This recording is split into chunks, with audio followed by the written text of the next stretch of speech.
height and just general weather there?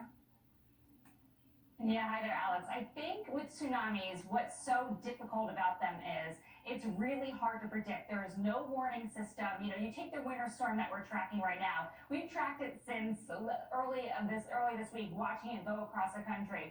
With hurricanes, you can watch it go across the Atlantic. With tsunamis, there is no warning system in place. So we had that underwater volcanic eruption. It was huge. We saw those satellite images, really just amazing and mind-boggling, and the sound that they heard there too.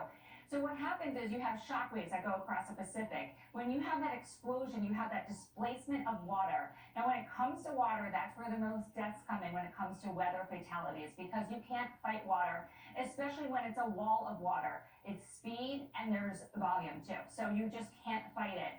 And when this water is moving across the Pacific, it can move as fast as a jet plane in the deepest part of the water. It's going to slow down once it gets a little more shallow. I know when you hear things like that, you get chills, and it's really, really hard to predict where that's going to happen.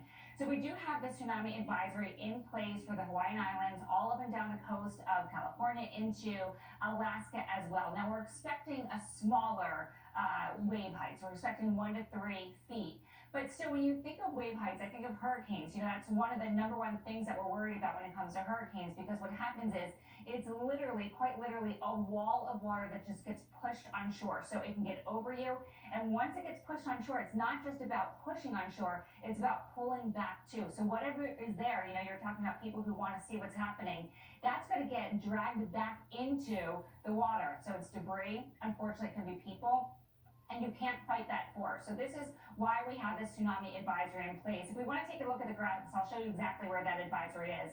So again, we do have the Hawaiian Islands, and that's going to be in place. There's no set time where this is going to expire. They're going to continue to watch that. And then all up and down the coast, we're going to see that in place. Now, it looks like those highest waves are about to come on shore in the next couple of minutes. So we're going to continue to watch that. But still 15 million people under this advisory. And what does that mean? It means strong and unusual waves. It's waves you can't predict. So don't try to predict it. Don't try to go out and look at it because you can't. And that's what makes a tsunami so, so scary. So some dangers are you're seeing that large displacement of water, series of large waves, and that strong rip currents. And again, 1 to 3 feet, it's going to go in and it's going to come back out, and it's going to take whatever is in its path. So it's just something to be very, very careful about. Yeah. And we're going to be watching this all day long. I appreciate that.